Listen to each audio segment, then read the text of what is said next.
મહેસાણામાં ઘરેલું gas cylinder માટે લાંબી કતાર છે। ગેસ સિલિન્ડરની અછતના વિવાદ વચ્ચે બુકિંગમાં વધારો થઈ રહ્યો છે।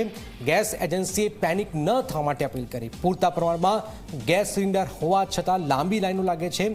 એજન્સી સામાન્ય દિવસમાં 500 સિલિન્ડર રિફિલ કરતી હોય છે। હાલના સમયમાં 1500 જેટલા સિલિન્ડર રિફિલ કરે છે। હવે આપ જુઓ કે લોકોમાં ઘરે ઘરે ચર્ચા થઈ રહી છે, લોકોને મુશ્કેલી પડી રહી છે। એના આ દ્રશ્યો હવે સામે આવી રહ્યા છે।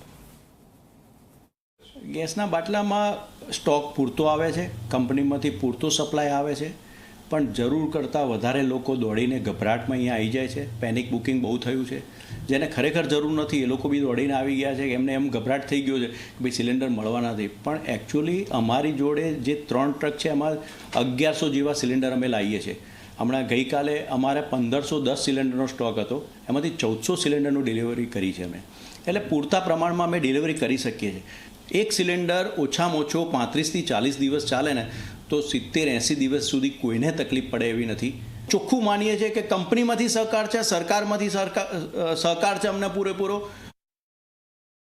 મિડલ ઈસ્ટમાં યુદ્ધને લઈને કહી શકાય કે ગેસની અછત થઈ હોય તે પ્રકારના દ્રશ્યો જોવા મળી રહ્યા છે। લોકો કહી શકાય કે પેનિક થયો તે પ્રકારની વાત છે। હાલમાં લોકો ગેસના સિલિન્ડર લેવા મસ્ત મોટી લાઈનો લગાવીને વહેલી સવારથી જ અહીંયા ઊભા છે। ખાસ કરીને વાત કરીએ તો એજન્સીના સંચાલક દ્વારા કહેવામાં આવ્યું છે કે ગેસના સિલિન્ડરનો પૂરતો સ્ટોક કંપનીમાંથી મળી રહ્યો છે, કંપનીમાંથી પણ સહકાર મળી રહ્યો છે અને સરકારમાંથી પણ સહકાર મળી રહ્યો છે। પરંતુ ક્યાંક ને ક્યાંક પબ્લિકમાં કહી શકાય કે ગેસની અછત વર્તાય છે તે પ્રકારની વાતને લઈને હાલમાં પબ્લિક કહી શકાય કે વહેલી સવારથી જ સિલિન્ડર લેવા અહીંયા લાઈનોમાં લાગી છે। સ્થાનિકો સાથે વાત કરીશું। કાકા કેટલા વાગ્યાથી આવ્યો છો? હું સવારે 9:15 વાગ્યાનો આવ્યો છું।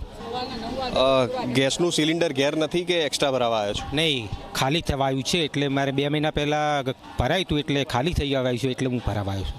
આ ખાલી થઈ ગયું કાલે એટલે નોંધાઈને આવ્યો ત્યારે 1 મહિનો થયો।